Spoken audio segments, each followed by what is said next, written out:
Welcome to our academy. சரிங்களா, என்ன பார்க்க போறோம் அப்படின்னு பார்க்கலாம். இன்னைக்கு சரிங்களா பகவத் சிங் பத்தி தான் நம்ம பார்க்க போறோம். அது மட்டும் இல்லாம இந்த பகவத் சிங் வந்து பாத்தீங்கன்னா எல்லா எக்ஸாம்லயுமே பாத்தீங்கன்னா ஒரு கொஸ்டின் கேட்டுட்டே இருக்காங்க. சில டிஎன்பிசி எக்ஸாம் சரி சரிங்களா, அதாவது எஸ்ஐபிசி எக்ஸாம் கூட பாத்தீங்கன்னா அந்த பகவத் சிங் பத்தி எல்லா கொஸ்டினுமே கேட்டுட்டே இருக்காங்க. ஓகேங்களா, அப்போ இவரை பத்தி நம்ம தெளிவா அந்த டீட்டெயிலா அந்த கிளாஸ்ல வந்து இந்த வீடியோல பார்ப்போம். இதை தாண்டி வந்து பாத்தீங்கன்னா உங்களுக்கு வெளியே கேட்க வேண்டிய விஷயங்கள் எதுவுமே கிடையாது, எல்லாமே இந்த வீடியோல நம்ம பார்த்துக்கலாம். ஓகேங்களா, அது மட்டும் இல்லாம இதை தாண்டி வந்து டிஎன்பிசில ப்ரீவியஸ் இயர்ல என்னென்ன விஷயங்கள் வந்து பகவத் சிங் பத்தி கேட்டிருக்காங்க முதற்கொண்டு எல்லாத்தையுமே வந்து பாத்தீங்கன்னா இந்த வீடியோல நம்ம பார்க்கலாம். ஓகேங்களா, சரி ஓகே சார், நம்ம கிளாஸ் உள்ள போலாம். பாருங்க பகவத் சிங். சரிங்களா, சரி ஓகே சார், பாருங்க ஃபர்ஸ்ட் பிறப்பு மற்றும் குடும்ப சூழல். சரிங்களா, அவருடைய குடும்பம் எப்படி இருந்ததுக்கு, அவர் எப்போ பிறந்தாரு பார்க்கலாம். சரி ஃபர்ஸ்ட் பாருங்க, அவருடைய தந்தை பேர் வந்து பாத்தீங்கன்னா கிஷன் சிங். கிஷன் சிங்ன்றது அவருடைய தகப்பனார் பேர். அவருடைய தாயார் பேர் வந்து பாத்தீங்கன்னா வித்யாவதி கவுர். சரிங்களா, இந்த வித்யாவதி கவுர்ன்றது வந்து பாத்தீங்கன்னா ரீசெண்டா நடந்த டிஎன்பிசி எக்ஸாம்ல வந்து பாத்தீங்கன்னா பகவத் சிங்கினுடைய தாயாருடைய பேர் என்னன்னு கேட்டிருக்காங்க. ஓகேங்களா, அப்போ வித்யாவதின்றது நீங்க மறக்கவே கூடாது. சரிங்களா, அது பாருங்க, இவர் வந்து பாத்தீங்கன்னா ஒரு இரண்டாவது மகனாக அந்த குடும்பத்தில் பிறந்திருப்பார். அது மட்டும் இல்லாம இவர் எந்த ஊர்ல பிறந்தார் எக்ஸாம்பிள் கேட்கலாம். சரிங்களா, பாகிஸ்தானினுடைய பஞ்சாப் மாநிலத்தில் உள்ள லயல்பூர் மாவட்டத்தில் ஜான்வாலா என்ற இடத்தில் 1907 செப்டம்பர் 28 தான் வந்து பாத்தீங்கன்னா அவர் பிறக்கிறார். சரிங்களா, அது மட்டும் இல்லாம குறிப்பிட்டு சொல்லணும், அந்த ஜான் வாலாக்கு பக்கத்துல வந்து பாத்தீங்கன்னா பங்கா இதெல்லாம் வந்து பாத்தீங்கன்னா ரொம்ப ஒரு குறிப்பிட்டு சொல்லக்கூடிய அந்த ஊர் பேர் வந்து பாத்தீங்கன்னா பங்கா அப்படின்னு சொல்லுவாங்க. ஓகேங்களா, அப்போ அவர் வந்து பாத்தீங்கன்னா எப்போ பிறந்திருக்காரு பாருங்க, 1907 செப்டம்பர் 28 மறக்கவே கூடாது. ஓகேங்களா, அது மட்டும் இல்லாம இந்த குடும்பம் என்பது காலகாலமாக சரிங்களா ஒரு சுதந்திர போராட்டத்தில் வந்து ஈடுபட்ட ஒரு குடும்பம். ஓகேங்களா, அது மட்டும் இல்லாம இந்த குடும்பத்துல வந்து பாத்தீங்கன்னா இவருடைய சரிங்களா இவருடைய தாத்தா பகவத் சிங்கினுடைய தாத்தா அர்ஜுன் சிங். அர்ஜுன் சிங். சரிங்களா, அடுத்து வந்து பாத்தீங்கன்னா இந்த அர்ஜுன் சிங் வந்து விடுதலை போராட்டத்தில் கலந்து கொண்டிருக்கிறார். ஓகேங்களா, அது மட்டும் இல்லாம இவர் பிறந்த அன்னைக்கு தினமானது 1907 செப்டம்பர் 25 அவர் பிறக்கிறாரு. அப்பதான் வந்து பாத்தீங்கன்னா இங்க இருக்கக்கூடிய கிஷன் சிங் அவருடைய தந்தையும் அவருடைய மாமா யார் அப்படின்னு பாத்தீங்கன்னா அஜித் சிங். அவர் மாமா பேர் என்னது? அஜித் சிங். சரிங்களா, இவங்க ரெண்டு பேருமே வந்து பாத்தீங்கன்னா சிறையில இருந்து பாத்தீங்கன்னா ரிலீஸ் ஆகி வெளியே வராங்க. ஓகேங்களா, அப்போ அந்த சிறையில இருந்து வெளியே வரும்போது தான் வந்து பாத்தீங்கன்னா இவர் வந்து பாத்தீங்கன்னா பிறக்கிறார். ஓகேங்களா, அப்போ ரீசெண்டா ஒரு எக்ஸாம்பிள் அது கேட்டிருக்காங்க, அஜித் சிங் வந்து பாத்தீங்கன்னா பகவத் சிங்குடைய மாமா யாருன்னு கேட்டிருக்காங்க. அஜித் சிங் நீங்க ஆன்சர் பண்ணணும். ஓகேங்களா, அப்போ இந்த தாத்தா இதை பத்தி நம்ம சொல்லலாம். ஓகேங்களா, இவங்க வந்து எல்லாருமே வந்து பாத்தீங்கன்னா விடுதலை போராட்டத்தில் பங்கு பெற்றிருக்காங்க. அப்போ பிரிட்டிஷாருடைய எந்த விஷயமே வந்து பாத்தீங்கன்னா ஏற்றுக்கொள்ளப்படவில்லை. சரிங்களா, அதுக்கடுத்து பாத்தீங்கன்னா ஆரம்ப கால பருவங்கள்ல என்னென்ன விஷயங்கள் வந்து இவர் பண்ணியிருக்காருன்றதை நம்ம பார்க்கலாம். ஓகேங்களா, அடுத்து அவருடைய பள்ளி படிப்பு எப்படி இருந்தது நம்ம பார்க்கலாம். ஓகேங்களா, ஒன்னும் இல்ல சார், இப்போ வந்து பாத்தீங்கன்னா முதல்ல இருந்து பாத்தீங்கன்னா இவங்க எல்லாருமே சுதந்திர போராட்ட வீரர்கள். அதனால வந்து பாத்தீங்கன்னா ஆங்கிலேயர்கள் வந்து நடத்தக்கூடிய பள்ளியில வந்து பாத்தீங்கன்னா கம்பல்சரி என்ன பண்ணிருப்பாங்க, பகவத் சிங்கை சேர்த்திருக்க மாட்டாங்க. அந்த விஷயம் இவங்க பண்ணிருக்காங்க பாருங்க. கிஷன் சிங் வந்து பார்த்தா தன்னுடைய மகனை பகவத் சிங் வந்து பாத்தீங்கன்னா ஆங்கிலேய பள்ளியில் சேர்க்காமல் தனியார் பள்ளியில் சேர்க்க முடிவு செய்தார். ஓகேங்களா, அது மட்டும் இல்லாம பகவத் சிங் லாகூரில் உள்ள டிஏவி பள்ளி.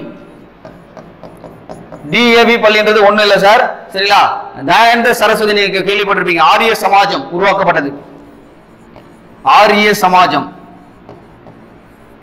சரிங்களா 1875 வந்து பாத்தீங்கன்னா உருவாகி இருக்கும். தயானந்த சரஸ்வதி அவர்களால் உருவாக்கப்பட்டிருக்கும். இது வந்து பாத்தீங்கன்னா இந்து சமயத்தை வந்து சீர்திருத்தமாக கொண்டு வரப்பட்ட ஒரு அமைப்பு. ஓகேங்களா, இதுல வந்து பாத்தீங்கன்னா அந்த பள்ளி தயானந்த ஆங்கிலோ வேத கல்வி தான் என்ன பண்ணுவாங்க, வேத பள்ளியில் இந்த பகவத் சிங் வந்து சேர்க்கிறாங்க. ஓகேங்களா, அந்த விஷயத்தை நல்லா ஞாபகம் வச்சுங்க. அது மட்டும் இல்லாம அர்ஜுன் சிங் நான் முதல்ல சொன்னதான், அர்ஜுன் சிங் யார், அவருடைய தாத்தா. அவர் வந்து பாத்தீங்கன்னா இந்த ஆரிய சமாஜம் வந்து ஒரு உறுப்பினராக கூட இருந்திருக்காரு.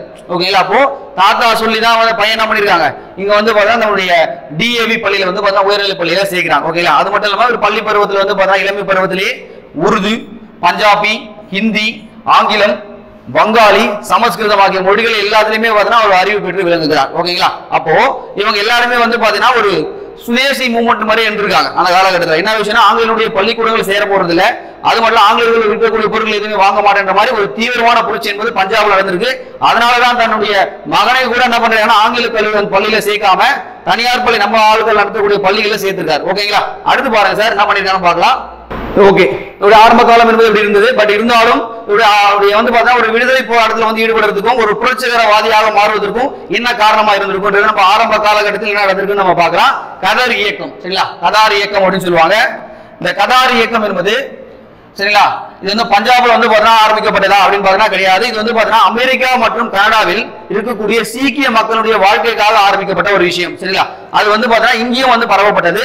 இந்த இயக்கமானது ஹர் தயால் கேள்விப்பட்டிருப்பீங்க, ஹர் தயால் ஹர்தயால் என்பதால் மட்டும்தான் வந்து பார்த்தீங்கன்னா இந்த கதர் இயக்கமானது ஆரம்பிக்கப்பட்டிருக்கும். சரிங்களா? அமெரிக்கா மற்றும் கனடா இருக்கக்கூடிய சீக்கியர்களுடைய வாழ்வுரிமை பிரச்சனைகளை பத்தி பார்த்தீங்கன்னா பார்க்கணுன்றதுக்காக ஆரம்பிக்கப்பட்ட இயக்கம் என்பது இந்த கதார் இயக்கம். இந்த கதார் இயக்கம் என்பது பஞ்சாப்ல வந்து பார்த்தீங்கன்னா யார் ரொம்ப ஃபேமஸா பண்ணிட்டு இருக்காருன்னு பாருங்க. சரிங்களா? கர்தார் சிங். இந்த கர்தார் சிங் வந்து பாத்தீங்கன்னா இளைஞர்களை தலைவராக கொண்டு கதர் இயக்கம் 1914 ஆங்கிலேயர்களை எதிர்த்து புரட்சி செய்தது. ஓகேங்களா? இவங்க வந்து எல்லாமே புரட்சிவாதிகளா வந்து ஆரம்பிக்கிறாங்க. சில வன்முறை போராட்டங்கள் எல்லாம் நடத்திருக்காரு. சரி, அதனால இவர் வந்து பாத்தீங்கன்னா கைது செய்யப்பட்டு 1916 இந்த கர்தார் சிங் கைது செய்யப்பட்டு என்ன பண்றாங்கன்னா சிறையில பண்றாங்க. அது மட்டும் இல்லாம ஒரு 20 வயதிலேயே வந்து தூக்கு தண்டனை வந்து அடைகிறார். ஓகேங்களா? இதனால வந்து அதை பார்க்கக்கூடிய பகவத் சிங் வந்து பாத்தீங்கன்னா நம்ம கண்டிப்பா வந்து ஆங்கிலேய ஆட்சி எதிர்த்து அவரோட ஒரு தூண்டுதல் வித்வேகம் வந்து பாத்தீங்கன்னா எந்தோட யாரால் ஏற்படுது அப்படின்னு பாத்தீங்கன்னா இந்த நம்முடைய கர்தார் சிங்கால் தான் ஏற்படுகிறது. ஓகேங்களா? இந்த விஷயம் கூட ஞாபகம் வச்சுங்க. அது மட்டும் இல்லாம இந்த கதார் இயக்கம் என்பது ஹர்தயால் அவர்களால் ஆரம்பிக்கப்பட்ட ஒரு இயக்கம். இது வந்து எங்க ஆரம்பிக்கப்பட்டது அப்படின்னு பாத்தீங்கன்னா அமெரிக்கா மற்றும் கனடாவில் இருக்கக்கூடிய மக்களுடைய சீக்கியனுடைய வாழ்வுரிமை பிரச்சனை பற்றி பேசுறதுக்காக அது ஆரம்பிக்கப்பட்டது. ஓகேங்களா? இதனால ஞாபகம் வச்சுங்க.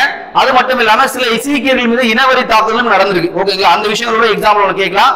கோமக். அது மட்டும் இல்லாம சீக்கியர்கள் வந்து பாத்தீங்கன்னா கனடாவில இருந்து சரிங்களா கனடாவில இருந்து சரிங்களா கோம கடமரு சரிங்களா என்ற கப்பல் வழியாக வந்து இந்தியாவுக்கு வருவாங்க. அந்த இந்தியாவில் வந்து வந்த போது வந்து பாத்தீங்கன்னா இருக்கக்கூடிய பிரிட்டிஷ்காரர்கள் அவங்க மீது வந்து இனவெறி தாக்குதல் நடத்திருப்பாங்க. ஓகேங்களா? இதுவும் வந்து கண்டித்து ஏகப்பட்ட போராட்டங்கள் நடந்திருக்கும். இந்த கதார் கட்சி என்பது ரொம்ப முக்கியமான ஒரு விஷயம். சரிங்களா? இந்த கதார் கட்சியில் இந்த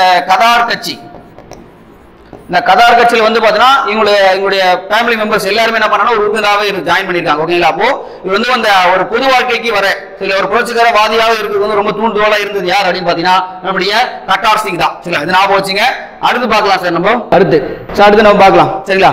பகவத் சிங் வந்து பாத்தீங்கன்னா ஒரு 12 வயதில் சரிங்களா இவர் வந்து 1907 பிறகுறாரு. சரிங்களா? ஜாலியன் வாலாபாக் படுகொலை என்பது 1919 நடக்குது. அப்போ வந்து பாத்தீங்கன்னா ஒரு வயசு வந்து பாத்தீங்கன்னா 12 வயது. ஓகேங்களா? அப்ப அந்த சம்பவத்தை வந்து பார்த்தா நேரில் பார்த்தாரா அப்படின்னு பார்த்தா சம்பவங்கள் முடிந்ததுக்கு அப்புறமாக அந்த சம்பவம் நடைபெற்ற இடத்துல போயிட்டு வந்து பார்த்தா அங்க இருக்கக்கூடிய ரத்தத்தை எல்லாத்தையும் என்ன கையால் தொட்டு பார்க்கிறாரு. இன்னும் வந்து பார்த்தா இவருக்கு வந்து புரட்சிகரமான விஷயங்கள் ஒன்றும் பண்ற ஒரு தூண்டுதல் ஏற்படுகிறது. பட் இருந்தாலும் இங்க வந்து பேச வேண்டிய விஷயங்கள் என்னன்னு பாத்தீங்கன்னா ஜாலியன் வாலாபாக் படுகொலை என்பது எதுக்காக நடந்தது. சரிங்களா? அது மட்டும் இல்லாம இந்த ஜாலியன் வாலாபாக் போராட்டம் என்பது முழுமையான காரணம் வந்து ரவுலட் சத்தியாகிரகம். ஓகேங்களா? ரவுலட் சட்டம் நீங்க கேள்விப்பட்டிருப்பீங்க. ரவுலட் சட்டம் என்பது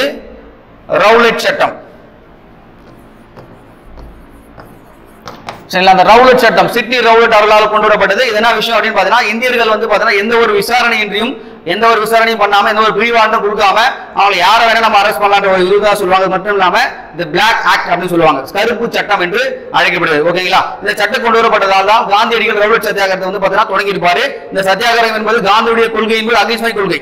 ஓகேங்களா? பட் இருந்தாலும் இங்க பாருங்க ஜாலியன் வாலாபாக் கொள்கை என்பது ஜாலியன் வாலாபாக் என்பது எங்க இருக்கு? பஞ்சாப்ல இருக்கக்கூடிய ஒரு அமிர்தசரஸ் பக்கத்துல வந்து பார்த்தா ஒரு தோட்டம். சரிங்களா? பாக் என்றால் தோட்டம் அப்படின்னு சொல்லுவாங்க. இந்த இடத்துல ஒரு மீட்டிங் நடக்குது. பெரிய மீட்டிங் நடந்துட்டு இருக்கு. அதாவது ஏகப்பட்ட பேர் வந்து அமைதியான முறையில் போராட்டம் பண்ணிட்டு இருக்காங்க. ஓகேங்களா? அது மட்டும் இல்லாம அந்த டைம்ல பஞ்சாப்ல இருக்கக்கூடிய ஒரு முக்கியமான சில தலைவர்கள் சரிங்களா அவங்க வந்து என்ன பண்றாங்கன்னா கைது பண்ண ஆரம்பிக்கிறாங்க. அந்த கைதுன்ற விஷயத்தை வந்து நம்ம பார்க்கலாம். சரிங்களா? அது மட்டும் இல்லாம சரி பஞ்சாப் 12 வயசுல ஒரு பார்த்தார். ஓகேங்களா? அதை எடுத்து வந்து பார்த்தா அங்க இருக்கக்கூடிய சத்யபால் மற்றும் சைபுதீன் கிச்லு என்ற பஞ்சாப் தலைவர்கள் 2 பேரும் வந்து கைது பண்ணதுக்காக தான் பஞ்சாபினுடைய அறுவடை நாளாக இருக்கக்கூடிய சரிங்களா பைசாகி தினம் என்று ஒரு பெரிய கூட்டம் நடக்கும். சரிங்களா? அந்த கூட்டத்துல வந்து பாத்தீங்கன்னா எல்லாரும் கூடியிருக்கிற கூட்டம் அந்த சதுரமா இருக்கக்கூடிய அந்த கடலுக்குள்ள சென்ட்ரல் ஒரு கடல் மட்டும் தான் இருக்கும். அந்த கடல்ல சில பேர் வந்து பார்த்தா சொல்லும் போது ஒளிஞ்சுப்பாங்க. பட் இருந்தாலும் அதுல ஏகப்பட்ட பேர் வந்து பார்த்தா இறந்து போயிருப்பாங்க. அது எல்லாத்தையும் நம்ம இதுல பார்க்கலாம். ஓகேங்களா? இது வந்து பாருங்க 12 வயதில் வந்து பாத்தீங்கன்னா ஜாலியன் வாலாபாக் கொலைகளை பார்த்திருக்காரு. அது மட்டும் இல்லாம இளமை காலத்திலேயே ஜவ் ஜவான் பாரத் சபா அதுல வந்து உறுப்பினராக இருந்திருக்காரு. இது எப்ப ஆரம்பிக்கப்பட்டது அப்படின்னு பாத்தீங்கன்னா 1926 ஆரம்பிக்கப்பட்டது. அதே வந்து பாத்தீங்கன்னா இருந்திருக்காரு. அது மட்டும் இல்லாம இந்துஸ்தான் ரிபப்ளிக் அசோசியேஷன் ஆகிய அமைப்புகளில் தன்னை ஈடுபடுத்திக் கொண்டார். அப்போ சரிங்களா இந்துஸ்தான் ரிபப்ளிக் அசோசியேஷன் என்பது 1928 உருவாக்கப்பட்டிருக்கும். அதுல வந்து ஈடுபட்டுக் கொண்டிருப்பார். இதில் 2வது அமைப்பை உருவாக்குவது யாருன்னா சன்யால் மற்றும் ஜோகேஷ் சட்டர்ஜி ஆகியோரால் தோற்றுவிக்கப்பட்டது. ஓகேங்களா? இதெல்லாம் வந்து பாத்தீங்கன்னா எக்ஸாம்ல கேட்க வேண்டிய விஷயங்கள் தான். ஓகேங்களா? அடுத்து பாருங்க சார். ஓகேங்களா? ரவுலட் சத்தியாகிரகம் எது போராட்டம் நடக்குது. இதுல வந்து பாத்தீங்கன்னா யாரை கைது பண்ணிருக்காங்க? சத்யபால் மற்றும் சாயிபுதீன் கிச்லு வந்து என்ன பண்றாங்க? கைது பண்றாங்க. இதனால ஜாலியன் வாலாபாக் கொலைகள் வந்து பாத்தீங்கன்னா ஒரு இதுவா நடந்துட்டு இருக்கு. இங்க பாருங்க 1919 ஏப்ரல் 13 அமிர்தசரஸ் நகரில் ஜாலியன் வாலாபாக் கொலைகளில் வந்து பாத்தீங்கன்னா மக்கள் நிறையாதுபானியா இருக்காங்க. அது மேல வந்து பார்த்தா ஒரு துப்பாக்கி சூடு நடத்தப்படுகிறது. சரிங்களா? இதுல பாருங்க 2000 பேர் கலந்து கொண்டிருக்கிறார்கள். அந்த மக்கள் அந்த கூட்டத்தில் இருக்காங்க. என்ன விஷயம் அப்படின்னு பாத்தீங்கன்னா முக்கியமான தலைவர்கள் சத்யபால் மற்றும் சாஹிபுதீன் கிச்சில வந்து அரெஸ்ட் பண்ணதுக்காக தான் அங்க மக்கள் வந்து 2000 பேர் வந்து கூடி அமைதியான முறையில போராட்டம் பண்ணிட்டு இருக்காங்க. ஓகேங்களா? அது மட்டும் இல்லாம பஞ்சாப் படுகொலை என்று இந்திய வரலாற்றில் வந்து அழைக்கக்கூடியது பாத்தீங்கன்னா அந்த ஜாலியன் வாலாபாக் படுகொலை தான். சரிங்களா? அப்போ அந்த ஜாலியன் வாலாபாக் படுகொலை வந்து பாருங்க, பஞ்சாபினுடைய துணைநிலை ஆணையரா ஒருத்தர் இருக்கார். அவர் வந்து பாத்தீங்கன்னா மைக்கேல் ஓட்டையர். இவருடைய எக்ஸாம்பிள் கேட்பாங்க. சரிங்களா? மைக்கேல் ஓட்டையர் வந்து பாத்தீங்கன்னா பஞ்சாபினுடைய துணைநிலை ஆளுநர் இருக்காரு. அங்க ராணுவ கமாண்டரா யாரு இருக்காரு பாருங்க, ரெஜினால்டு டயர். சரிங்களா? ரெஜினால்டு டயர் தான் வந்து பாத்தீங்கன்னா அதனுடைய பதவி வைக்கிறார். சரி, என்ன பண்றாங்க அப்படின்னு பார்க்கலாம். மக்கள் வந்து எல்லாமே கூட்டியிருக்காங்க. ஒரு குறுகிய நுழைவாயில் மட்டும் தான் அங்க இருக்கு. இல்ல மக்கள் வந்து பாக்குறாரு. சரிங்களா? எல்லாமே பாத்தீங்கன்னா கண்மூடித்தனமா சுத்தி கொள்ள பாக்குறாரு. சரிங்களா? அப்ப கொள்ளும்போது சுடும்போது வந்து பாத்தீங்கன்னா 379 பேர் அரசாங்கத்தினுடைய ரிப்போர்ட்ல வந்து பாத்தீங்கன்னா 370 பேர் வந்து பாத்தீங்கன்னா இருந்து போனதாக சொல்லப்படுது. பட் இருந்தாலும் இதனுடைய எண்ணிக்கை என்பது அதிகமாக சொல்லப்படுது. ஓகேங்களா? அது மட்டும் இல்லாம 1000த்திற்கும் மேற்பட்டவர் வந்து பாத்தீங்கன்னா என்ன பண்ணிருக்காங்க, காலம் அடைந்திருக்காங்க. ஓகேங்களா? உடனே வந்து பாத்தீங்கன்னா பஞ்சாப்ல வந்து பாத்தீங்கன்னா ஒரு 144 வந்து போடுறாங்க. ஓகேங்களா? அதாவது ராணுவ சட்டம் அமல்படுத்தப்படுகிறது.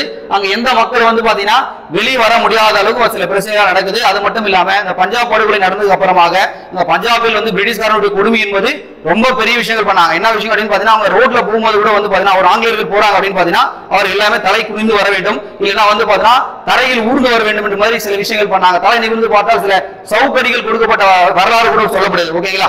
அப்போ பஞ்சாப் கொடுமை அப்படின்னு சொல்லுவாங்க. சரிங்களா? பஞ்சாப் படுகொலை என்பது ஜாலியன் வாலாபாக் படுகொலை. இது வந்து என்று நடைபெற்றது எக்ஸாம்பிள் கேட்பாங்க. எப்படி நடந்தது பாத்தீங்கன்னா 1919 ஏப்ரல் 13 நடைபெற்றது. ஓகே, இதனால நம்முடைய தலைவராக இருக்கக்கூடிய தேச தந்தை மகாத்மா காந்தி வந்து பாத்தீங்கன்னா அவருடைய கேஷர் ஹி ஹிந்த் என்ற பட்டத்தை வந்து துறந்திருப்பார். அது மட்டும் இல்லாம ரவீந்திரநாத் தாகூர் வந்து பாத்தீங்கன்னா நைட்வுட் பட்டத்தையும் துறந்திருப்பார். ஓகேங்களா? இந்த மாதிரி விஷயங்கள் வந்து எக்ஸாம்பிள் கண்டிப்பா கேட்பாங்க. நல்லா ஞாபகம் வச்சு. ஓகேங்களா? அடுத்து பார்க்கும்போது அடுத்து இங்க வந்து சொல்றது வந்து யாரும் வந்து பாத்தீங்கன்னா மைக்கேல் ஓட்டையர் தான் வந்து பாத்தீங்கன்னா மெயினா அங்க இருந்தது. அவர் வந்து பாத்தீங்கன்னா கண்டிப்பா பாத்தீங்கன்னா அவரை சுட்டு கொல்ல வேண்டும் என்று வந்து பாத்தீங்கன்னா ஒரு இளைஞர் முந்தியில் வந்து தோன்றக்கூடியது. அவர் தான் யார் அப்படின்னு பாத்தீங்கன்னா உதம் சிங். இந்த உதம் சிங் என்பவர் ரொம்ப முக்கியமான ஒரு ஆள். இது கூட எக்ஸாம்பிள் உங்களுக்கு கேட்கலாம். சரிங்களா? இந்த பாருங்க, கால்சா அந்த ஆதரவற்ற காப்பகத்தில் வளர்க்கப்பட்ட ஒரு சீக்கிய 10 இளைஞரான உதம் சிங். உதம் சிங் நிகழ்வை கண்களால் வந்து பாத்தீங்கன்னா கண்டார். அப்போ ஜாலியன் வாலாபாக் படுகொலை வந்து கண்ணால கண்டது யாரும் அந்த உதம் சிங் தான். அதுக்கு மட்டும் இல்லாம ஜாலியன் வாலாபாக் படுகொலைக்கு பழிதூர்க்கும் விதமாக 1940 மார்ச்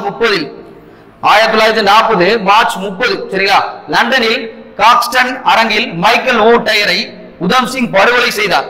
சரிங்களா? அப்போ பாருங்க, ஒரு 20 வருஷம் 21 வருஷம் கழிச்சு தான் போய் என்ன பண்ணிருக்காரு, அவரை சுட்டு கொண்டிருக்கார். அது மட்டும் இல்லாம லண்டனில் பென்டோவில் உள்ள சிறையில் உதம் சிங் தூக்கிலிடப்பட்டார். உடனே என்ன பண்றாங்க, அரெஸ்ட் பண்ணி இந்த பென்டோவில் வந்து என்ன பண்றாங்க, தூக்கிலிடப்படுகிறார். இதோட எக்ஸாம்ல கேட்கறதுக்கான நிறைய வாய்ப்புகள் இருக்கு. ஓகே, நல்லா ஞாபகம் வச்சுங்க. அப்போ மைக்கேல் ஓட்டையரை வந்து பாத்தீங்கன்னா படுகொலை செய்தது யார் அப்படின்னா ஒரு சீக்கிய 10 இளைஞராக இருக்கக்கூடிய இந்த உதம் சிங் தான் அப்படின்னு ஞாபகம் வச்சு. ஓகேங்களா?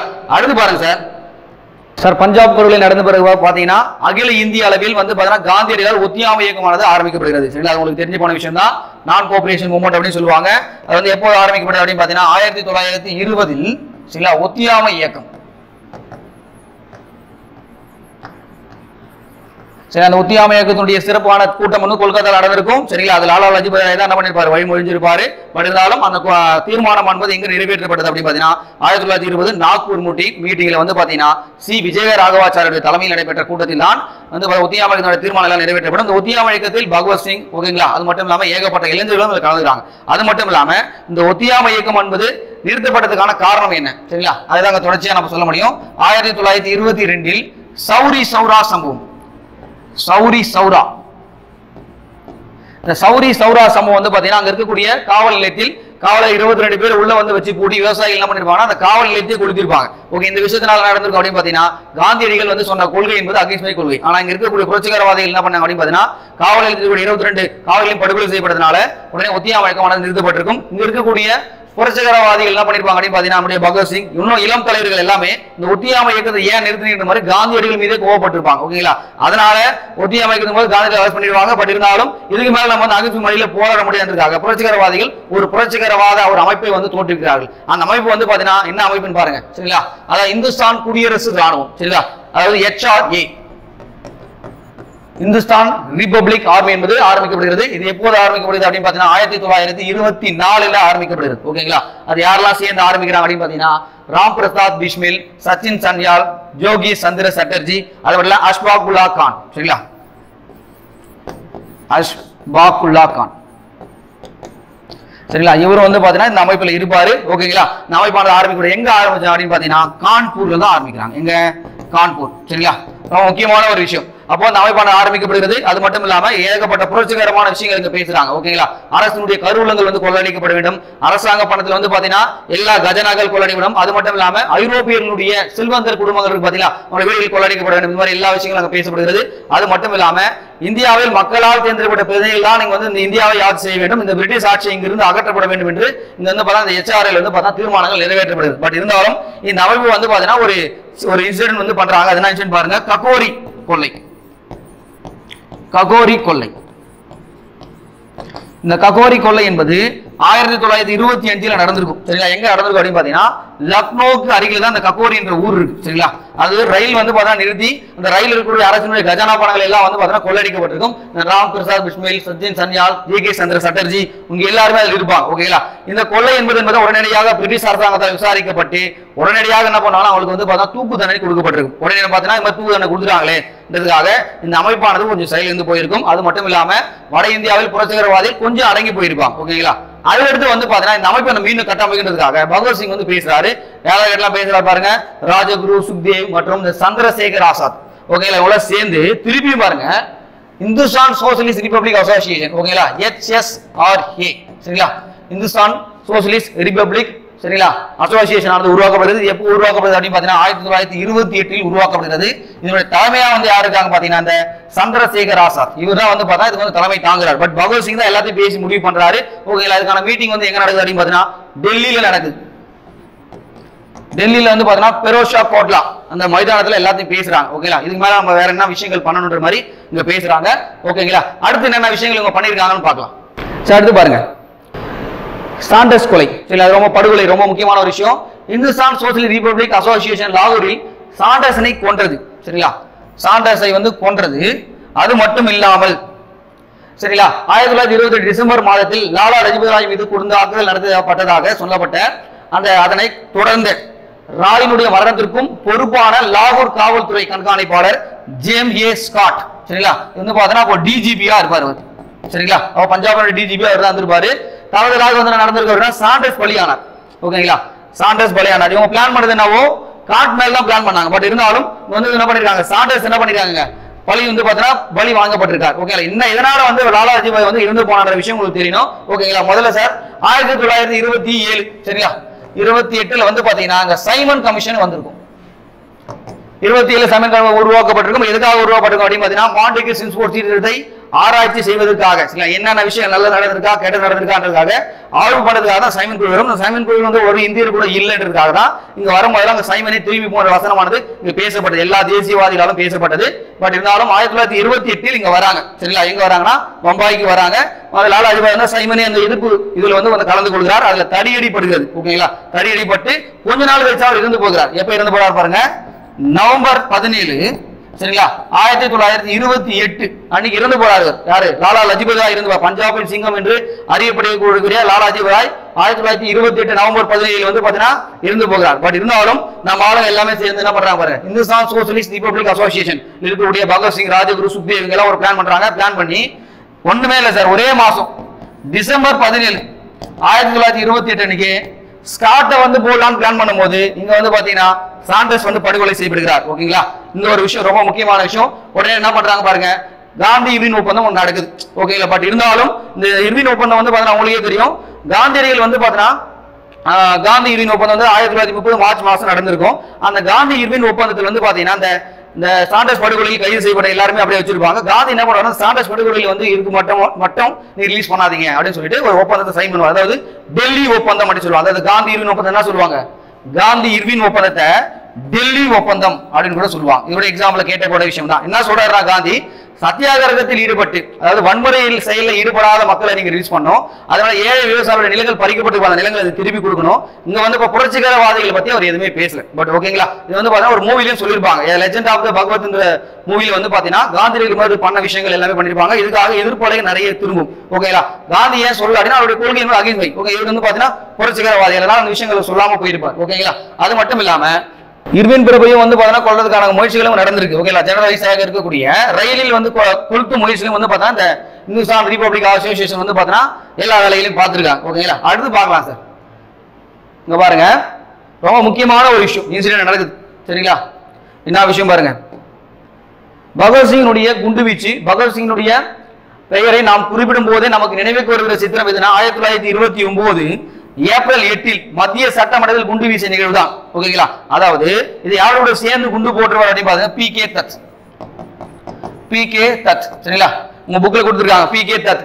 இவரும் ரெண்டு பேரும் சேர்ந்து என்ன பண்ணுவாங்கன்னா மத்திய சட்டமன்ற பாராளுமன்றத்தில் வந்து பார்த்தா ஒரு 2 சட்டங்கள் கொண்டு வரப்படும். பொது பாதுகாப்பு சட்டம், தொழிலாளர் வர்க்கத்திற்கு எதிரான ஒரு சட்டம். ஓகேங்களா? தொழிலாளர்கள் பாதிக்கப்படும் ஒரு சட்டத்தை கொண்டு வராங்க. அந்த சட்டத்தை பாஸ் பண்ணும் போது என்ன பண்றாங்க, அந்த புரட்சிகரவாதிகள் 2 குண்டு எடுத்து என்ன பண்றாங்கன்னா அங்க வந்து பாத்தீங்கன்னா போடுறாங்க. குண்டு போட்ட உடனே அங்க இருக்க யாரும் கொல்லப்படவில்லை. பட் இருந்தாலும் யாரும் வந்து இவங்க வந்து கொலை பண்றதுக்காக போடல, ஒரு அச்சுறுத்தல் ஏற்படுத்தப்பட வேண்டும். இது மாதிரி வந்து நம்மளுடைய மக்கள் மீது வந்து நீங்க சுரண்ட பண்ற விஷயங்கள் எல்லாத்தையுமே நீங்க மாற்றப்பட வேண்டியதுக்காக அந்த குண்டு அங்க போட்டிருப்பாங்க. ஓகேங்களா? இந்த பாருங்க சார், ஆங்கிலேயருடைய கொடுங்கோன்மை சட்டங்களுக்கு எதிராக ஒரு போராட்ட செயலாக செயல்படுற ஒரு நடவடிக்கை புரட்சியாளர்களால் கருதப்பட்டது. தொழிலாளர் வர்க்கத்துக்கு முற்றிலும் எதிரான ஒரு சட்டத்தை சட்டமன்றத்தில் நிறைவேற்றுவதற்காக அதற்கான தொழில் தகராறுகள் மசோதாவை அறிமுகப்படுத்தியது. ஓகேங்களா?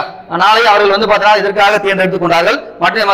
இந்த மத்திய சட்டமன்றத்தில் மேல உட்காந்துருப்பாங்க சார். தூக்கி என்ன பண்ணாங்க, குண்டு போடும் போது அதுல யாரும் வழியாக இருக்க மாட்டாங்க. ஒரு அச்சுறுத்தக்கூடிய விஷயம் தான் அவங்க பண்ணிருப்பாங்க. ஓகேங்களா? 1929 ஏப்ரல் 8. ஓகேங்களா? பட் இருந்தாலும் சாண்டர்ஸ் படுகொலை அப்பவே வந்து பாத்தீங்கன்னா நம்முடைய பகத்சிங், சுக்தேவ், ராஜகுரு எல்லாருமே அரெஸ்ட் பண்ணிட்டாங்க. இருந்தாலும் அவங்களுக்கு தண்டனை என்பது கொடுக்கப்பட்டது. தூக்குல போடலாம்னு சொல்லிட்டு முடிவு பண்ணிருக்காங்க. அடுத்து பார்க்கலாம் சார். சார் அதுக்கடுத்து வந்து பார்த்தா சிறையில போடுறாங்க. இங்க பாருங்க, ராஜகுரு, சுக்தேவ், ராஜகுரு, சுக்தேவ் மற்றும் ஜெகநாத் தாஸ் ஆகியோருடன் பகத்சிங் மேலும் 21 பேரும் கைது செய்யப்பட்டு சாண்டர்ஸ் கொலை தொடர்பான விசாரணைக்கு அவர்கள் ஆளாக்கப்பட்டனர். இது வந்து பார்த்தா 2வது லாகூர் சதி வழக்கு என்று அறியப்படுகிறது. சிறையினுடைய மோசமான நிலைமைகள், பாரபட்சமான நடவடிக்கைகள் இதெல்லாம் வந்து பார்த்து என்ன நடக்குது அப்படின்னு பார்த்தீங்கன்னா பிரிட்டிஷ் குற்றவாளியும் இருக்காங்க, இந்திய குற்றவாளியும் இருக்காங்க. 2 பேரும் பாரபட்சம் காட்டுறாங்க. பிரிட்டிஷ் குற்றவாளி நல்ல உணவுகளும் நல்ல தங்குறது இடம் எல்லா வசதிகளையும் கொடுக்குறாங்க. பட் இருந்தாலும் நம்முடைய இந்திய கைதிகளுக்கு வந்து பார்த்தீங்கன்னா எந்த ஒரு விஷயங்களும் கொடுக்கப்படவில்லை. இது வந்து பார்த்தீங்கன்னா ஒரு உண்ணாவிரதம் இருக்கு மாதிரி பிளான் பண்றாங்க. அந்த உண்ணாவிரதம் வந்து பாருங்க சார், 64 நாட்கள் உண்ணாவிரதம் இருந்து நம்ம ஜெகநாத் தாஸ் வந்து உண்ணாவிரதம் அவர் சிறையிலே இருந்து போகிறார். இதோட எக்ஸாம்ல கண்டிப்பா கேட்கறதுக்கான வாய்ப்புகள் இருக்கு. ஓகேங்களா? அப்போ அந்த விசாரணை வந்து முடிவு பண்றாங்க. இந்த தீர்ப்பு என்பது லாகூர் சதி வழக்கினுடைய விசாரணைகள் முடியும் வரை குண்டுவீச்சு வழக்கினுடைய தீர்ப்பு ஒத்தி வைக்கப்பட்டிருந்தது. ஏன்னா அது யாரும் கொல்லப்படவில்லை. அதனால சாண்டர்ஸனுடைய படுகொலை மட்டும் விசாரணை பண்ணிருக்காங்க. விசாரணை பண்ணி முடிவு பண்ணிட்டாங்க. சரிங்களா? உடனே பார்த்தீங்கன்னா இவங்க இருந்து போயிட்டாரு, பகத்சிங் மற்றும் ராஜகுரு மற்றும் சுகதேவ். சரிங்களா? இவங்க எல்லாருமே வந்து பாத்தீங்கன்னா 1930 அக்டோபர் 7 சொல்லிட்டாங்க சார். இவங்க எல்லாருமே மரண தண்டனை விதிக்கப்பட வேண்டும் என்று அறிவிக்கப்பட்டது. ஓகேங்களா? அடுத்து என்ன விஷயங்கள் நடக்குதுன்றதை நம்ம பார்க்கலாம். சார் அடுத்து பாருங்க, அவர் வந்து சிறை தண்டனை கொடுக்கப்பட்டது, மரண தண்டனை கொடுக்கப்பட்டது. சரி, 1930 அக்டோபர் 7 கொடுக்கப்பட்டது. பட் இருந்தாலும் இவர் வந்து சிறையில் இருக்கும்போது சில கடிதங்கள் எழுதுறார். பாருங்க, தேசத்தினுடைய விடுதலைக்காக மரணத்தை எதிர்கொள்ளும் தருணத்திலும் இந்தியாவுடைய எதிர்காலத்தை குறித்து நம்பிக்கையும் துணிவையும் காட்டி பஞ்சாப் மாநில ஆளுநருக்கு அவர் ஒரு கடிதம் அனுப்புறார். சரி, ரொம்ப முக்கியமான ஒரு வசனம். இந்த வசனம் யார் சொல்லப்படுற எக்ஸாம்பிள் கேட்கலாம். முதலாளித்துவம் மற்றும் ஏகாதிபம் ஆகியவற்றினுடைய நாட்கள் எண்ணப்பட்டு வருகின்றன. இந்த போர் எங்களுடன் வந்து பார்த்தா தொடங்கியதும் அல்ல, எங்கள் வாளுடன் முடிய போவதும் இல்லை. சரிங்களா? முடிவு பெற போவதும் இல்லை. நாங்கள் போர் தொடுத்தால் போர் கைதிகள் ஆனோம் என்று உங்கள் நீதிமன்றம் தீர்ப்பு அவர் இங்கு கூறுகிறது. அப்படியானால் எங்களை தூக்கிலிடுவதற்கு பதிலாக சுட்டுக் கொள்ளுங்கள் என்று கோரப்பட்டது. சரிங்களா? ரொம்ப முக்கியமான ஒரு வசனம். ஓகேங்களா? சரிங்களா? ஒரு 1907 பிறந்து ஒரு 1930 ஒரு காலகட்டம் 24 வயசு ஒரு மனிதன் வந்து எந்த அளவுக்கு ஒரு புரட்சிகரமான விஷயங்களை அவர் பேசிக்கார் பாருங்க. ஓகேங்களா? அடுத்து பாருங்க, புரட்சி என்பது வெறும் குண்டு எறிதலோ கை துப்பாக்கியால் சுடுவதோ அல்ல. சரிங்களா? புரட்சி என்பது மனித குலத்தினுடைய பிரிக்க முடியாத உரிமைன்னு சொல்லியிருக்கார். அது மட்டும் இல்லாம சுதந்திரம் என்பது அனைவருடைய அழியாத ஒரு பிறப்புரிமை என்ற விஷயங்கள் எல்லாத்தையுமே வந்து பாத்தீங்கன்னா நம்முடைய ஆளு வந்து பாத்தீங்கன்னா பேசியிருக்காரு. எல்லாமே புரட்சிகரமான கருத்துகள். இது எல்லாமே ஒரு சோசியலிச கருத்துகள். இது எல்லாமே வந்து பாத்தீங்கன்னா ரஷ்ய புரட்சியும் நீங்க கேள்விப்பட்டிருப்பீங்க, 1917 நடைபெற்றிருக்கும். அங்க இருக்கக்கூடிய கருத்துகள், அதே காரல் மார்க்ஸுடைய கொள்கைகள், இது எல்லாமே வந்து பாத்தீங்கன்னா கம்யூனிசம் சொல்லுவாங்க. அந்த கம்யூனிசமுடைய சித்தாந்தத்தில் ஈர்க்கப்பட்ட நம்முடைய பகத்சிங் நாட்களில் வந்து பாத்தீங்கன்னா இது மாதிரி பொன் வசனங்கள் எல்லாத்தையும் அவர் பேசிட்டு போயிருக்காரு. அது மட்டும் இல்ல இன்னும் சில விஷயங்கள் அவர் சொல்றாரு பாருங்க. தனி நபரை வந்து பாத்தீங்கன்னா கொள்வது எளிது, ஆனால் உங்களால் கருத்துக்களை கொள்ள முடியாது. ஓகேங்களா? அது மட்டும் இல்லாம கேளாத காதுகளை கேட்க செய்வதற்கு உரைத்த குரல்கள் தேவைப்படுகிறது. அது மட்டும் இல்லாம தொழிலாளர்கள் இந்த சமூகத்தினுடைய உண்மையான கடவுள் அப்படின்னு சொல்லியிருக்கார். ஓகேங்களா? அது மட்டும் இல்லாம கவலைகளை நினைத்து கண்ணீர் சிந்துவதை விட லட்சியத்தை நினைத்து உதிரம் சிந்துவது மேலானது அப்படின்னு சொல்லியிருக்காரு. ஓகேங்களா? இந்த மாதிரி வசனங்கள் கூட எக்ஸாம்ல கேட்கறதுக்கான நிறைய வாய்ப்புகள் இருக்கு. நல்லா ஞாபகம் வச்சு. ஓகேங்களா? அடுத்து பாருங்க சார், உழைப்பாளிகள் சமூகத்தினுடைய உண்மையான ஆதரவாளர்கள் அவர். உழைப்பாளிகள் சமூகத்தினுடைய உண்மையான ஆதரவாளர்கள் அவர். இந்த புரட்சியினுடைய பலிபிடத்தில் நாம் மாபெரும் லட்சியத்துக்காக வந்து பார்த்தா அளிக்கும் எந்த தியாகமும் அதற்கு முன் பெரியதல்ல என்று சொல்லியிருக்கார். விசாரணை போது நீதிமன்றத்திலே சொல்லியிருக்கார். இதனை உணர்த்தும் விதமாக அவரது தரப்பு அறிக்கை விடுவித்த பின்பு புரட்சி ஓங்குக, அதாவது இன்குலாபாத் ஜிந்தாபாத் என்ற வசனத்தை வந்து சொல்லிட்டு அங்கிருந்து முழக்கமிட்டிருப்பார். ஓகே, அப்போ நீதிமன்றத்துல தீர்ப்பு நடந்துட்டு இருக்கு. அப்பவே என்ன பேசிக்கிறார் பாருங்க, உழைப்பாளிகள் சமூகத்தினுடைய உண்மையான ஆதரவாளர்கள் அவர். இந்த புரட்சியினுடைய பலிபிடத்தில் நாம் மாபெரும் லட்சியத்திற்காக அளிக்கும் எந்த தியாகமும் அதற்கு முன் பெரியதல்ல என்று விசாரணையின் போது நீதிமன்றத்தில் அவர்கள் கூறினர். இதனை உணர்த்தும் விதமாக அவர்களது தரப்பு அறிக்கையை விடுத்து பின்பு புரட்சி ஓங்குக அப்படின்னு சொல்லிட்டு நீதிமன்றத்தில் சொல்லிட்டு போயிருக்காரு. ஓகேங்களா, இந்த விஷயம் ரொம்ப முக்கியமான ஒரு விஷயம். அடுத்து பார்க்கலாம். சிறை தண்டனை கொடுத்துறாங்க, தீர்ப்பு கொடுத்துறாங்க. பட் இருந்தாலும் அவர்களுக்கான தீர்ப்பு என்பது லாகூர் சிறையில், சரிங்களா, லாகூர் சிறையில் 1931 லாகூர் சிறை 1931 மார்ச் 23. எப்பவுமே டிஎன்பிசியில் ரிப்பீட்டா கேட்கக்கூடிய ஒரு முக்கியமான ஒரு கொஸ்டின். ஓகேங்களா, அதிகாலையில் பகத்சிங், ராஜகுரு மற்றும் சுக்தேவ் ஆகியோர் வந்து பார்த்தா தூக்கிலிடப்பட்டனர். ஓகேங்களா, தங்களுடைய இறுதி மூச்சு அடங்கும் வரை ஆங்கில ஏகாதிபத்தியத்துக்கு எதிராக புரட்சி ஓங்குக, அது இன்குலாபாத் ஜிந்தாபாத் என்ற வசனத்தை சொல்லிட்டே என்ன பண்ணிருக்காங்க, அவங்க தூக்கு மேடையில ஏறி இருந்து போயிருக்காங்க. ஓகேங்களா, அது மட்டும் இல்லாம இவங்க என்ன பிளான் பண்ணிருப்பாங்க அப்படின்னு பாத்தீங்கன்னா 1931 மார்ச் வந்து 24 அன்னைக்கு தான் வந்து என்ன பண்ணா தூக்குல போடலாம்னு முடிவு பண்ணிருப்பாங்க. பட் இருந்தாலும் எல்லா மக்களும் வந்து கூடிடுவாங்கிறதுக்காக என்ன பண்ணாங்க, ஒரு முன்னாடியே ஒரு நாள் என்ன பண்ணாங்க, தூக்குல போட்டாங்க. ஓகேங்களா, அப்போ 1931 மார்ச் 23 அவர் தூக்கிலிடப்பட்ட நாள்ன்றது மறக்க கூடாது. அவர் கூட சேர்ந்து பாருங்க பகத்சிங், ராஜகுரு, சுக்தேவ் ஆகியோர் தூக்கிலிடப்பட்டார்கள். ஓகேங்களா, அது மட்டும் இல்லாம இவரை தூக்கில போட்டாங்க. பட் இருந்தாலும் 1931 சரிங்களா, நம்ம வந்து சந்திரசேகர் ஆசாத் ஒருத்தர் பார்த்தோம். சந்திரசேகர் இவர் வந்து பாத்தீங்கன்னா ஒரு அலகாபாத் சரிங்களா ஒரு பூங்கா இருக்கும், அங்க வந்து ஒரு ஆங்கில அதிகாரிகளால் சுட்டுக் கொல்லப்பட்டிருப்பார். ஓகேங்களா, அந்த விஷயங்கள் நடந்திருக்கும். பட் இந்த 1930 காலகட்டத்திலே சூரிய சென் வந்து பாத்தீங்கன்னா ஆயுத கிடங்கு சரிங்களா தாக்குதல் போராட்டம் நடத்திருப்பார். ஓகேங்களா, அந்த விஷயங்கள் ஒரு ஞாபகம் வச்சுங்க. 1930 சூர்யா சென் தான் ஆயுத கிடங்கு போராட்டம் நடத்திருப்பாரு. அவர் என்ன பண்ணாங்க, 1933 அரெஸ்ட் பண்ணி ஒரு வருடம் கைது என்ன பண்ணுவாங்க, அவரையும் வந்து தூக்கிலிடப்பட்டிருப்பாங்க. ஓகேங்களா, அதெல்லாம் ஞாபகம் வச்சுங்க. ஓகேங்களா, அடுத்து வேற என்ன சார் இவர் பண்ணிருக்காங்கன்னு பார்க்கலாம். இவருடைய புனைப்பெயர் ரொம்ப முக்கியமான விஷயம். என்னுடைய பகத்சிங்குடைய புனைப்பெயர் என்னன்னு கேட்பாங்க, எக்ஸாம்ல கேட்பாங்க. பல்வந்த் சிங் சரிங்களா, பல்வந்த் சிங் நம்மளுடைய புனைப்பெயர் ஒண்ணு இல்ல சார். இவர் வந்து பாத்தீங்கன்னா இவருடைய காலகட்டம் என்பது ஒரு திருமணம் வாழ்க்கையே செய்து கொள்ளாத வந்து பார்த்தா ஒரு பொது வாழ்வில் ஈடுபட்ட ஒரு ஆள். என்ன நெக்ஸ்ட் நடந்திருக்கு அப்படின்னு பாருங்க. ஜெய் கவுர் என்றது இவருடைய பாட்டி. பாட்டி அம்மா சொல்லிருக்காங்க, ஒரு குறிப்பிட்ட வயசு வந்து என்ன பண்ணுவாங்க, எல்லா வீட்லயுமே என்ன பண்ணுவாங்க, மேரேஜ் பண்ற விஷயங்கள் பேசுவாங்க. பட் இருந்தாலும் இவருக்கு பேசப்படுகிறது. இவர் என்ன சொல்றாரு பாருங்க, தன் நாட்டை வந்து விடுதலை பெற்ற பிறகுதான் அவன் திருமணம் செய்து கொண்டு சில விஷயங்கள்லாம் பேசுறாரு. அதுக்காக அங்க லாகூர்ல இருந்து கான்பூர் போயினார். கான்பூர் போயிட்டு அங்க இருக்கக்கூடிய புரட்சிகரவாதிகள் நம்ம ராம் பிரசாத் பிஸ்மில் எல்லாம் பார்த்தோம். ஓகேங்களா, அதே மாதிரி சந்திரசேகர் அவங்க எல்லாம் மீட் பண்ணி சில பத்திரிகைகள் வந்து இந்த மாதிரி புனைப்பெயர்ல வந்து ஒரு எழுதார். சரிங்களா, அதாவது பாத்தீங்கன்னா பல்வந்த் சிங் என்றதை ஞாபகம் வச்சுங்க. ஓகேங்களா, அடுத்து பார்க்கலாம் சார். புத்தகம் இவர் எழுதிய புத்தகம் என்பது எக்ஸாம்பிள் கேட்கலாம். சமதர்மம் என்றால் என்ன? ஓகேங்களா, அடுத்து நான் நாத்திகன் ஏன் ஆனேன் சரிங்களா, அந்த ரொம்ப முக்கியமான விஷயம். அடுத்து இளம் அரசியல் தொழிலாளர்கள், சிறை நாட்குறிப்பு மற்றும் அரசியல் எழுத்துகள், இதெல்லாம் அவருடைய புத்தகங்கள். பட் இருந்தாலும் உங்களுக்கு எக்ஸாம்பிள் பார்க்கலாம். நான் ஏன் நாத்திகன் ஆனேன் இந்த விஷயம் வந்து பாத்தீங்கன்னா ரொம்ப முக்கியமான விஷயம். என்ன விஷயம் பண்ணிருக்காரு பாருங்க. 1934 இந்த காலகட்டத்தில் நம்மளுடைய தமிழ் அறிஞராக இருக்கக்கூடிய தோழர் ப. ஜீவானந்தம் கேள்விப்பட்டிருப்பீங்க. ஜீவானந்தம் இவர் என்ன பண்ணிருப்பார் அப்படின்னு பாத்தீங்கன்னா, பெரியாரினுடைய வேண்டுகோளுக்கு இணங்க, யாரு தந்தை பெரியாரினுடைய வேண்டுகோளுக்கு இணங்க இந்த ப. ஜீவானந்தம் நான் ஏன் நாத்திகன் ஆனேன் என்ற புத்தகத்தை தமிழ்ல வந்து டிரான்ஸ்லேட் பண்ணிருப்பாரு. ஓகேங்களா, இத பெரியார் என்ன பண்ணிருப்பாரு அப்படின்னு பாத்தீங்கன்னா, குடியரசு சரிங்களா சுயமரியாதை இயக்கத்தினுடைய அதிகாரப்பூர்வமான செய்தியாக குடியரசுல வந்து பாத்தீங்கன்னா நான் ஏன் நாத்திகன் ஆனேன் என்றது வந்து பாத்தீங்கன்னா ரிலீஸ் பண்ணிருப்பாரு. ஓகேங்களா, இது உங்களுக்கு எக்ஸாம்ல கேட்பாங்க, ஞாபகம் வச்சுங்களா. புத்தகம் என்பது சமதர்மம் என்றால் என்ன, நான் ஏன் நாத்திகன் ஆனேன், இளம் அரசியல் தொழிலாளர்கள், சிறை நாட்குறிப்பு மற்றும் அரசியல் எழுத்துகள். ஓகேங்களா, இல்ல ஞாபகம் வச்சுங்க. பட் இருந்தாலும் நான் ஏன் நாத்திகன் ஆனேன் என்ற விஷயத்த ஒரு குறிப்பு மாதிரி இவர் சொல்லியிருக்காரு பாருங்க. என்ன சொல்லியிருக்காரு பார்க்கலாம். ஆரம்ப காலகட்டத்தில் இவர் வந்து ஆரிய சமாஜத்தின் வந்து தொடர்பு கொண்டு இருந்திருக்கார், இந்த சமயத்தில் இருந்திருக்கார். பட் இருந்தாலும் ஏன் கடவுள் மறுப்பு கொள்கை இவர் பேசுறார் என்ற விஷயங்க பாருங்க. நான் படிக்க ஆரம்பித்தேன், என்னுடைய முந்தைய நம்பிக்கைகளும் தீர்மானங்களும் ஒரு குறிப்பிடத்தக்க அளவில் மாற்றத்திற்கு உள்ளானது. ஓகேங்களா, உங்களுக்கே தெரியும் பெரியாருடைய கொள்கை என்பது எல்லாமே பகுத்தறிவு மூலமாக தான் அறியப்பட வேண்டும் சொல்லியிருக்காரு. பட் இருந்தாலும் வட இந்தியாவில் ஒருத்தர் வந்து பாருங்க பேசியிருக்காரு பாருங்க. படிக்கும் போது அவருடைய விஷயங்கள் சிந்தனை எல்லாம் மாறி போச்சா. மிகவும் முக்கியமாக நமது முன்னோடிகளுக்கிடையே நிலவிய வன்முறை செயல்பாடுகள் மீதான மோகம் தீவிரமான சித்தாந்தங்களின் மூலம் மாற்றீடு செய்யப்பட்டது. சரிங்களா, இதில் மாயத்திற்கு இடமில்லை, கண்மூடித்தனமான நம்பிக்கைக்கு இடமில்லை, யதார்த்தமான அணுகுமுறையே நமது ஒழுங்குமுறையானது. சரிங்களா, தீவிரமான தேவை ஏற்படும் பட்சத்தில் மட்டுமே வன்முறையை கையாள்வது நியாயப்படுத்த சரிங்களா தீவிரமான தேவை ஏற்படும் பட்சத்தில் மட்டுமே வன்முறையை கையாள்வது நியாயப்படுத்தக்கூடியதாக இருக்க வேண்டும். சரிங்களா, அனைத்து வெகுஜன இயக்கங்களுக்கும் பொருந்தக்கூடிய ஒரு கொள்கையாக அகிம்சை இருக்கும். எல்லாருமே ஏற்றுக்கொள்கிற மாதிரி அகைன்ஸ்ட் இருக்கும் சரிங்களா. பட் இருந்தாலும் வழிமுறைகள் ஏராளமாக இருக்கின்றன. நாம் எந்த லட்சியத்திற்காக போரிட்டோமோ அதனுடைய தூய கருதுகளாகவே மிக முக்கியமானது. பகவத்சிங்குடைய நான் ஏன் நாத்தியன் என்ற நூல் இந்த மாதிரி வசனங்கள் சொல்லிவிட ஓகேங்களா. அதாவது வெகுஜன மக்களால் ஆகிய ஏற்றுக்கொள்ளப்பட வேண்டும். பட் இருந்தாலும் ஒரு தீவிரமான ஒரு தேவை ஏற்பட்டால் அங்க வந்து பாத்தீங்கன்னா நம்ம புரட்சிகரமான விஷயங்கள் வந்து பண்ண வேண்டும் சொல்லிட்டு நம்மளுடைய பகவத்சிங் சொல்லியிருக்காரு ஓகேங்களா. Okay sir. அடுத்து வந்து பாத்தீங்கன்னா சரி நம்ம டிஎன்பிஎஸ்ல என்னென்ன விஷயங்கள் வந்து பகவத்சிங் பத்தி நம்ம கேட்டிருக்கோம். நம்ம கிளாஸ்ல நடந்த எல்லா விஷயங்களும் கேட்டிருக்காங்க விஷயம் நம்ம பார்க்கலாம் சரிங்களா. பாருங்க சார். முதல்ல